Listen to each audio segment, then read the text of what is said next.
মই বেল আছিলো মোক দিদিতে বেল তিনি বিয়া কৰাইছিল মই ইয়াক অনুৰোধ কৰিছো মই একো নাজানো মই জানা জতৰা মোক কিয় বিয়া কৰা পাইছিলি মোক তোমাক লাগে মই জানা জতৰা মই মোক দিদিতে মই কি কাম কৰিলি নহ'লি মোক আপিতা জ্ঞান দিলি মই মোৰ আপিতা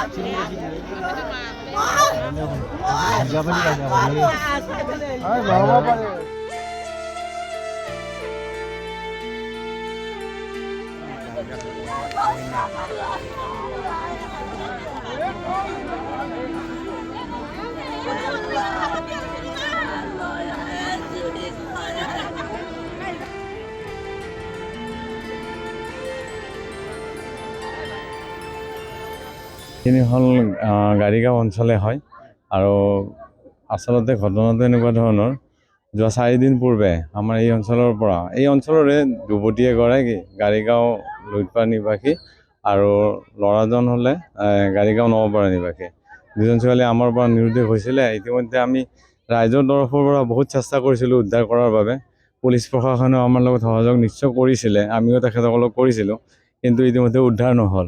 গতিকে আজি ৰাতিপুৱা এই অঞ্চলৰ ৰাইজে প্ৰত্যক্ষদৰ্শী হিচাপে এই ল'ৰা আৰু ছোৱালীজন এই ব্ৰহ্মপুত্ৰৰ বালিৰ মানে পানীৰ মাজত ভাহি উঠা দেখিবলৈ পায়।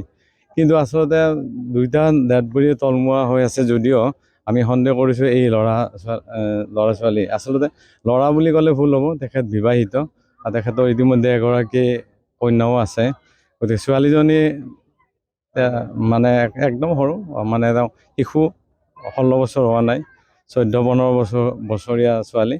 গতিকে এই ক্ষেত্ৰত মানে আমাৰ ৰাইজৰ তৰফৰ পৰা খুব এটা বেয়া দিন এটা বুলি ক'ব লাগিব। এনেকুৱা ধৰণৰ ঘটনা আগে পিছে হোৱা নাই যদিও এই প্ৰথম।